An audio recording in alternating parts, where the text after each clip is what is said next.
Welcome to In Studio from Simply Timeless. I'm Jay Daniels. Bassist and composer Ike Sturm is a dear friend of our radio program, and a few weeks ago I was delighted to speak with him via Zoom.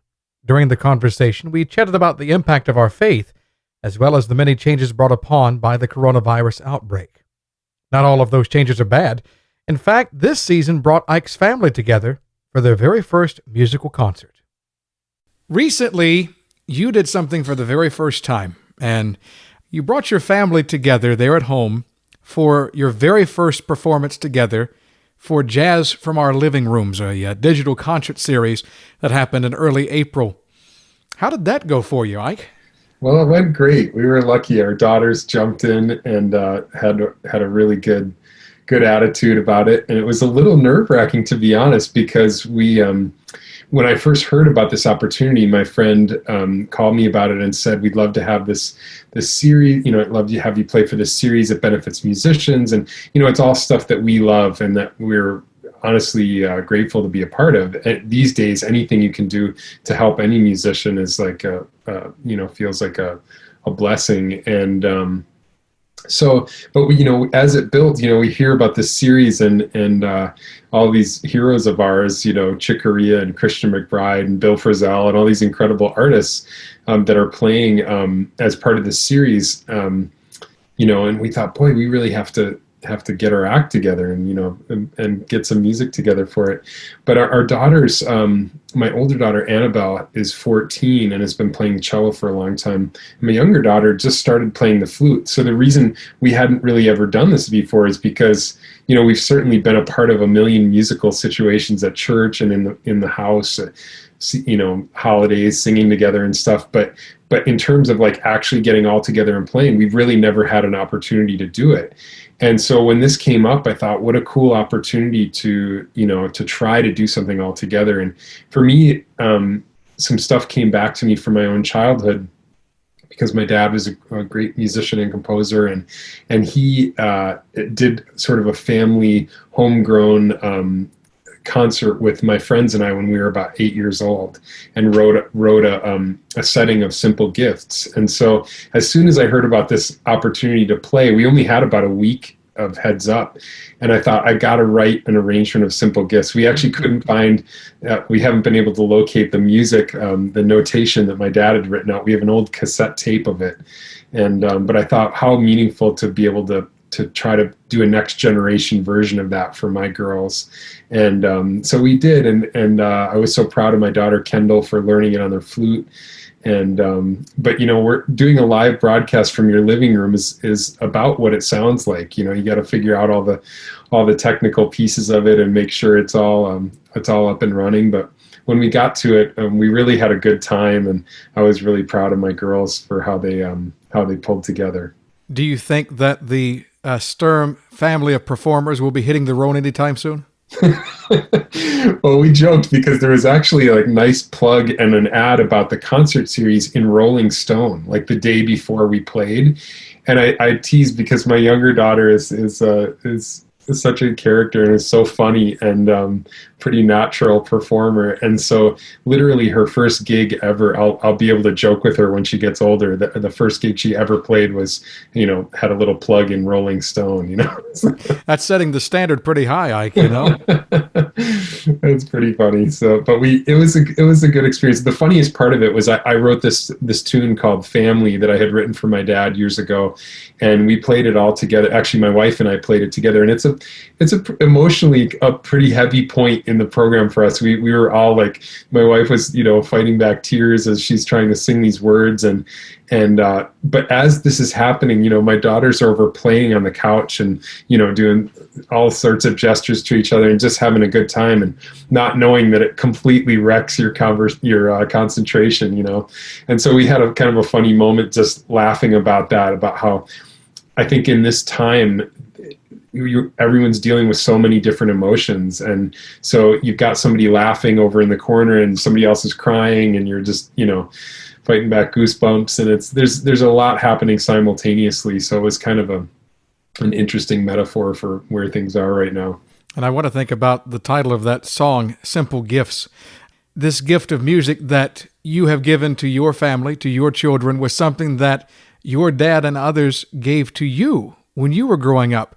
When did you first start playing music? I mean, you're known as a composer, as a collaborator, as a wonderful bassist, but when did that start for you?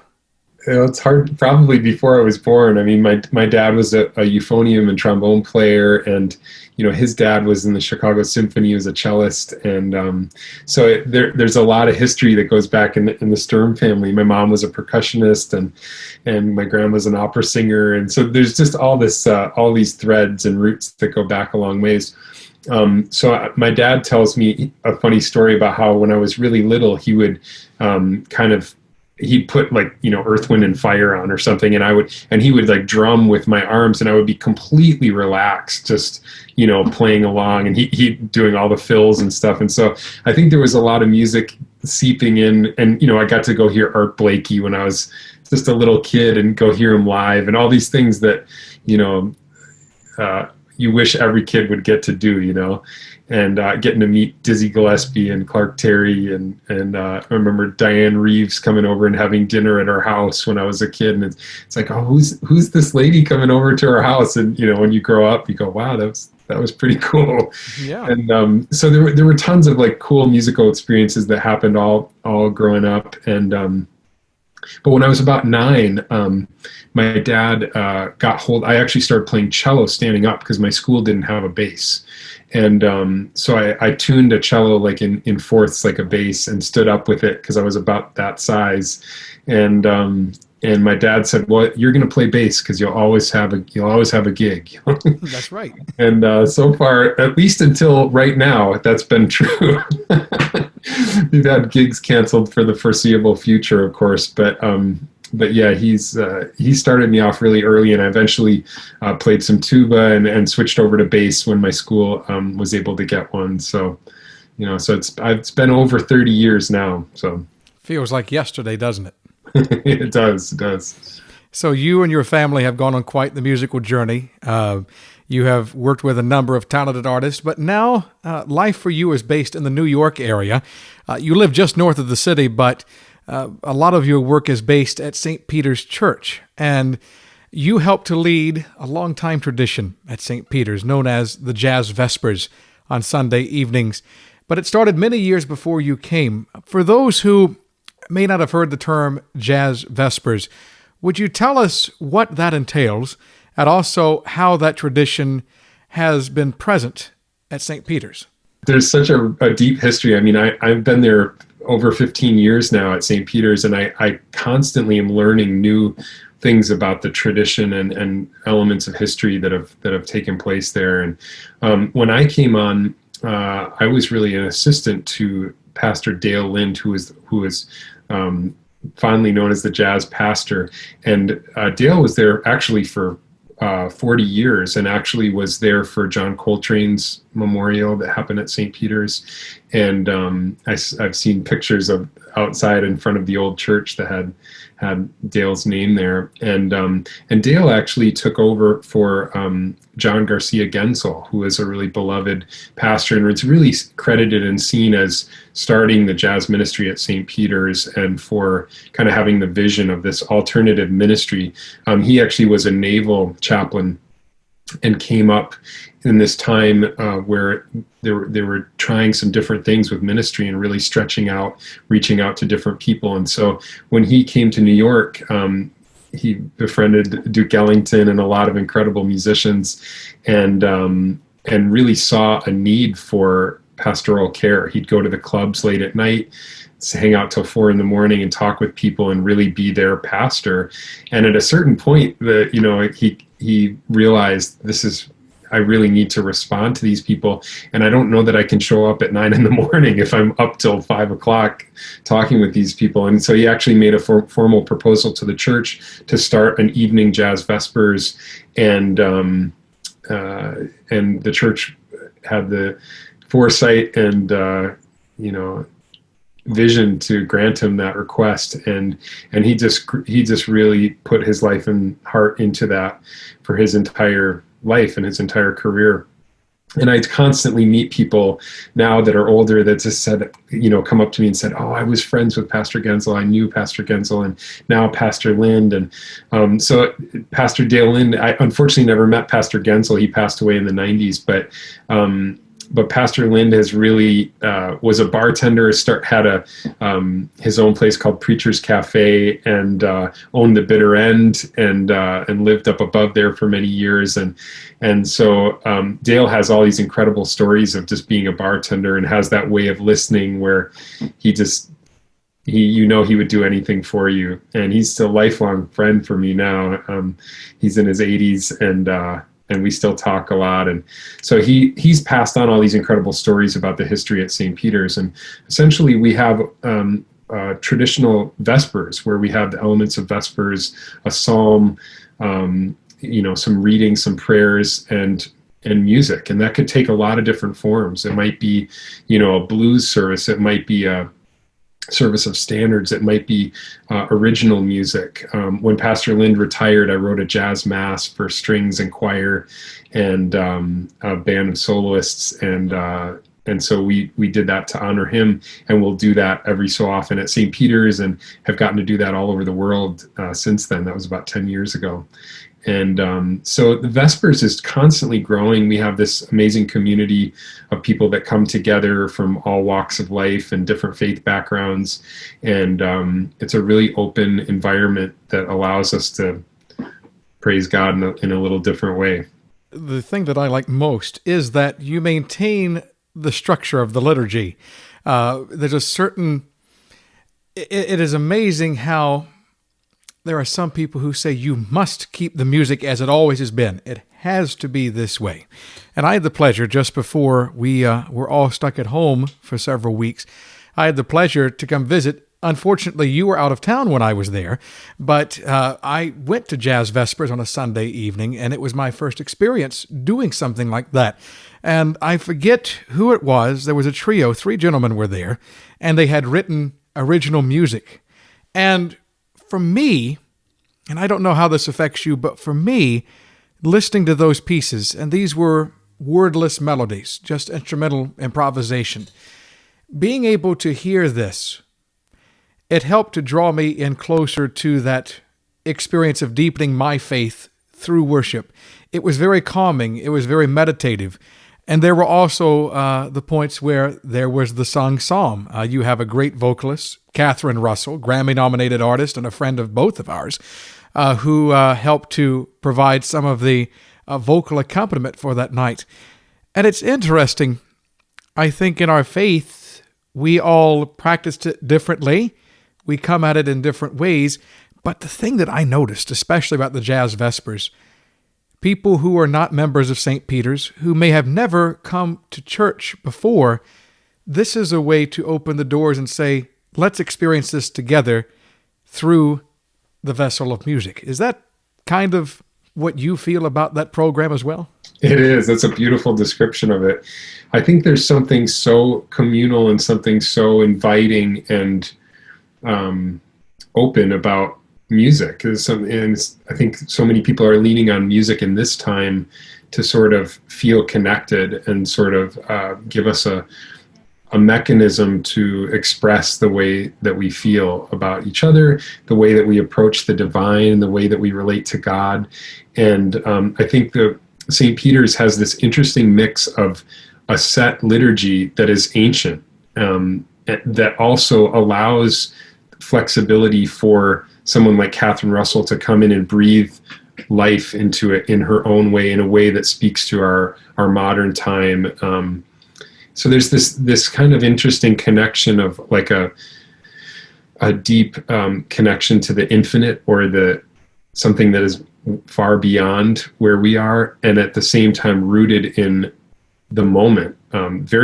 Clearly we're improvising psalms, we're improvising pieces and liturgical elements that are ancient, and yet we're able to take into account what happened today in our world, what happened today in New York City. How is that affecting the homeless that are in our midst? How is that affecting our families? How is that, how are we feeling? Do we need to cry out? Do we need to lament? Do we need to give thanks? Whatever that is, it's infused in the music, and I love that connection to something that's organized and ancient, and also wide open to the moment and the current state.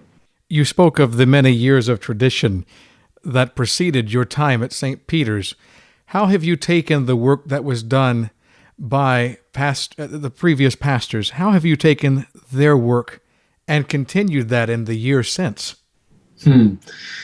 I think about that a lot, actually. And it actually took me a while to make any significant changes, because it was so humbling to walk into that tradition. And I would feel like, I remember early on, one of the first experiences I had at the church was for Dewey Redman's funeral. And I remember seeing so many of my heroes, Joshua Redman and Pat Metheny and Jack DeJohnette, and just all these incredible, all of your heroes, like all of my heroes that when I was growing up playing were all in my church, that I was a member of this church. It was so strange. It's like having them all in your living room. And it was so humbling to see them feel at ease and at home in this space that has been a spiritual home for musicians for decades. And I just thought, wow, I really need to learn from this, and I really need to absorb this, the gravity of this situation. And I think being with my friend Dale Lind that I mentioned, my time with Dale is an amazing guy, and he's taken such good care of me and my family, and he's just always watching out. He's always a great listener, and he's always telling me stories. So I would come in and have a lot to do, and Dale would sit down and he'd go, I'm going to tell you stories for an hour and a half right now about all of this stuff that happened. And I would just sit down and take it in, because I knew that was really important. And I think now when I kind of digest that late, maybe 10 or 20 years later, I see that the way that I try to work with others and work with my choir and my Jazz for All community that we have, I try to bring that spirit. And I think that spirit is really alive in those relationships. And that comes from the earlier stuff we talked about with my dad, the way he would treat musicians and treat me, and the way that these pastors would treat musicians. They treat them like family. And so those connections are, right now we're focusing on how can we do this digital stuff? How can we send out services? So we're doing a lot of work with that. But I just told someone yesterday, I told my pastor, the real important work that I'm doing right now is like calling musicians, calling people that are just stuck at home or homeless, and we're doing Zoom calls with my homeless friends that are part of our jazz community in our choir, and just connecting with people and saying, hey, what's happening for you? Or are you okay? And it's that same feeling that probably happened in the bars and the clubs with those other pastors, where you have to find those people where they are and try to connect with them, I talked to vocalist and guitarist Alan Harris the other day. We did a virtual concert together on Sunday evening. And sometimes it can be hard to look for the good, especially in times like these, but there are still good things that come out of this. One thing that he mentioned was exactly what you just hit on, and that was that people are reaching out to each other in a very genuine way, not just to get something like, we normally call someone, oh, I need something from you or whatever. He said, but people are calling each other to ask, how are you? What are you going through? Is there anything I can do for you? And you're in a very special position because you minister through your music, but also through your personal testimony, sharing that part of your life with others and letting them know that we're in this together. And I know so many musicians have had their own struggles. Look at your own services. For weeks on out, everything is just off the books now, and people don't know where to turn. And I want to ask you this. You're married, you have children, and I know that over the years you have challenged yourself musically. You've wanted to grow in that regard. But relating to your faith has been an important part of your life for many years. How has this situation that we're in now challenged your faith? And how have you been able to grow it through your ministry at St. Peter's? It's funny. I have memories that flash through my mind of, I grew up in the church. My mom was Lutheran, is Lutheran, and growing up in Wisconsin, it's, you don't mess around. And I grew up in the church, and now I'm still, when I found out about St. Peter's being a Lutheran church seeking a jazz musician and composer, I couldn't even believe it, because I didn't know such a thing existed. And my dad is a jazz musician, and so but Dad wouldn't go to church with us earlier in my life. And so I always had this, I feel like my job is this very interesting kind of balance of things that were really central to my whole childhood and growing up. And but I think something's interesting has happened at St. Peter's. There's so much freedom and so much life that's spoken to people in that community. It's a very life-giving and affirming community, and that's very different from, in different ways than I grew up. And I think something that has happened where I've had to. There have been sort of different stages of my life. When I was in college, it was my faith was playing a really deep role in the music that I was writing. And in college, at a jazz conservatory, I went to the Eastman School up in Rochester, New York, which is a great music school, but it was really focused on jazz and not on anything sacred. And much like in our secular society, it's sort of like religion and politics. It's like, it's not the hippest thing to say, yeah, I'm going to do a Christian jazz concert or something. And so I felt so moved to do that for my recitals and things at school, I wrote sacred music, and some music that had, didn't have sung text. It was all vocalese, but it was always programmatic and had kind of a Christian undercurrent and an inspiration. But then when I got to St. Peter's, it was sort of understood that this is what I do, and people sort of just accept that, oh, Ike's going to write a sacred setting or a mass or a vespers or whatever it is. And it sort of felt strange to me, because that edge of doing something that was a little against the grain or a little more vulnerable was gone.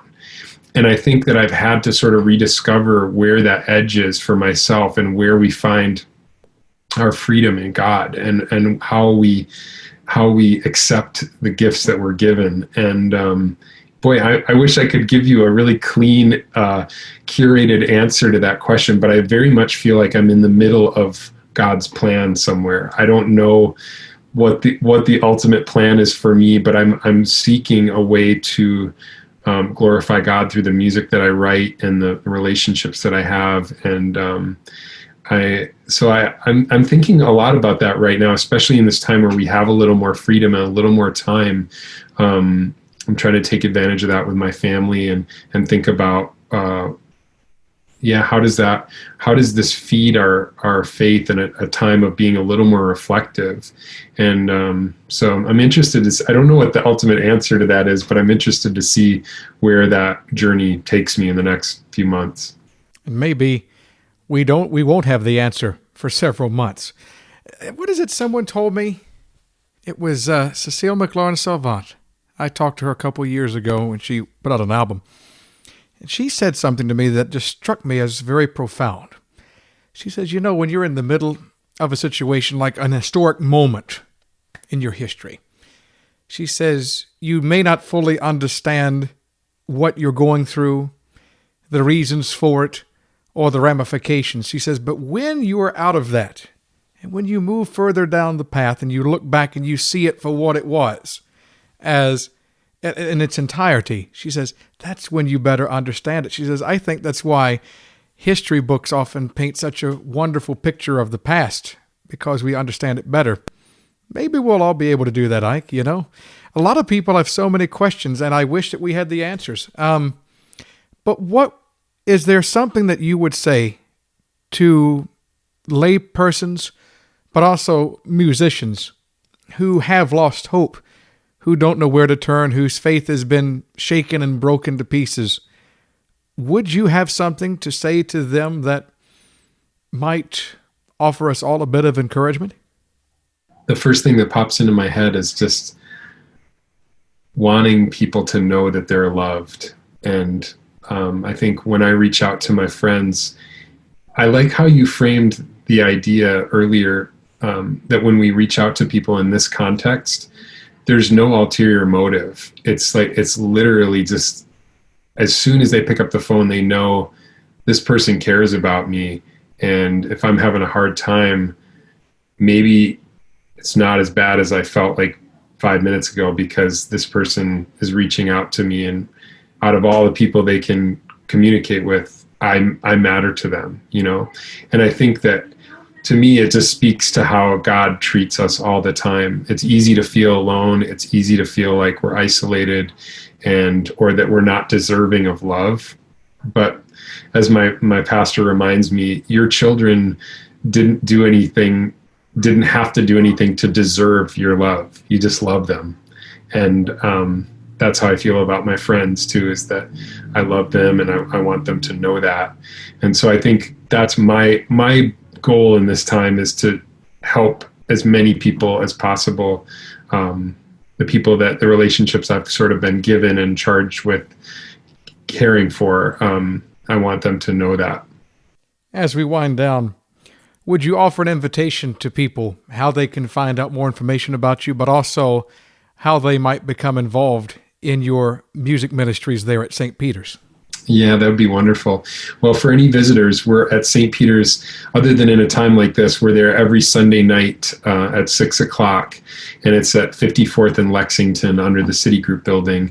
And so we'd love to see any visitors anytime. But we also live stream every Sunday night at 6 on Facebook. And if you just look up St. Peter's Church, all spelled out, it'll come up as St. Peter's, New York City. And and if you want it under my own name, I often post sort of highlights from the liturgy or new songs that I'm writing, or that people like our dear friend Catherine Russell, things that are amazing friends and family at the church are doing.